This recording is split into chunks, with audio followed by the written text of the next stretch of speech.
আমি ব্যাঙ্গালোরে থাকি। তো 2013 সাল থেকে আমি অনেক কিছু ফেস করছিলাম। সব কিছুই ফাইন্যান্সিয়ালি আমি পুরো খারাপ, একদম পুরো শেষ হয়ে গেছি, শেষের মুখে চলে গেছিলাম। শরীর স্বাস্থ্য ভালো যাচ্ছিল না, ফ্যামিলিতে ঝগড়াঝাটি, অনেক প্রবলেম হচ্ছিল। তো কোনোভাবেই আমরা এটাকে ঠিক করতে পারছিলাম না। ফার্স্টে এটা ইগনোর করে যাচ্ছিলাম, কিন্তু ডে বাই ডে দেখছিলাম এটা আরও খারাপের দিকে যাচ্ছে। আমাদের বাড়িতে দুটো কুকুর আছে, সব প্রবলেম তাদের উপর দিয়ে যাচ্ছিল।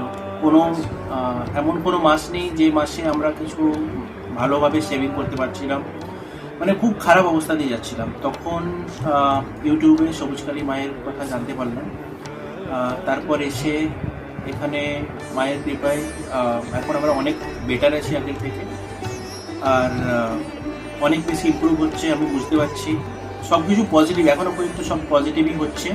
আর যা যা বাধা ছিল সব আস্তে আস্তে সব কেটে যাচ্ছে। অনেক বেটার আছি আগের থেকে মায়ের কাছে এসে।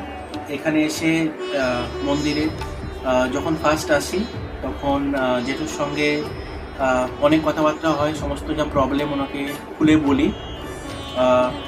উনি খুব ভালো মানুষ, আর সমস্ত প্রবলেম শুনে উনি যা যা রেমেডিস দিয়েছিল সবগুলো আমরা মেনে চলছি।